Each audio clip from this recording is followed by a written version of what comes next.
Pour le dénombrement des germes urinaires, des bactéries qui se trouvent dans les urines, très souvent, beaucoup de laboratoires utilisent les milliers CLED.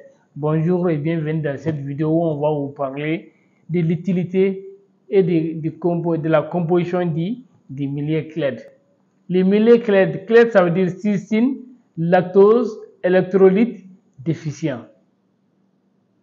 CLED ça veut dire cystine, lactose, électrolyte déficient. C'est un millier dont la composition est à base de lactose et puis un inhibiteur qui est les blés de bromothylène. Vous allez voir que les milliers CLED permettent de mettre en évidence les caractères lactose des bactéries. Sur ces milliers CLED, vous allez voir deux colorations. Soit la bactérie est de lactose positive, là les colonies seront des colonies jaunes.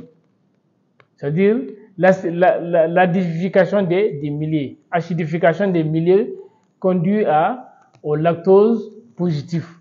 Les colonies sont jaunes sur ces milliers. Si vous voyez des colonies jaunes sur ces milliers CLED, ça veut dire que la bactérie utilise les lactoses. Le deuxième cas qui se présente, c'est les colonies bleu-vert, c'est-à-dire lactose négatif. Le lactose n'est pas acidifié en ce moment.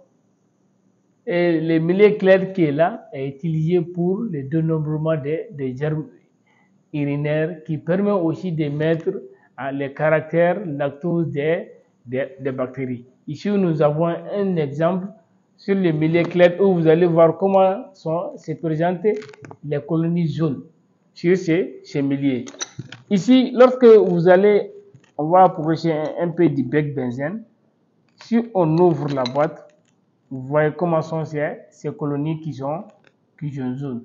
C'est-à-dire que c'est dû à l'acidification du millier, l'utilisation du lactose. Maintenant, vous voyez comment sont ces colonies jaunes.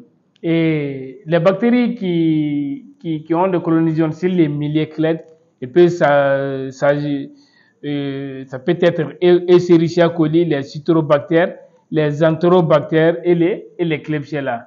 Maintenant, les bactéries qui vont produire les colonies bleu-vert sur ces milliers, ça veut dire lactose négative, ça peut être des sources de Serratia, des Salmonella Shigella, des Proteus, les Providencia, les Yersinia, les Pseudomonas, les Staphylocoques et les Enterococcus.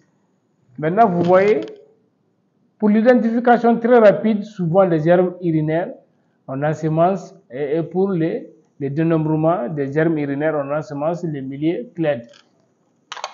CLED qui veut dire cystine, lactose, électrolyte déficient. Voici la composition et l'utilité du millier CLED. C'est pour cela que les gens l'utilisent très fréquemment dans les milieux hospitaliers lors de l'ECBI. Je vous remercie.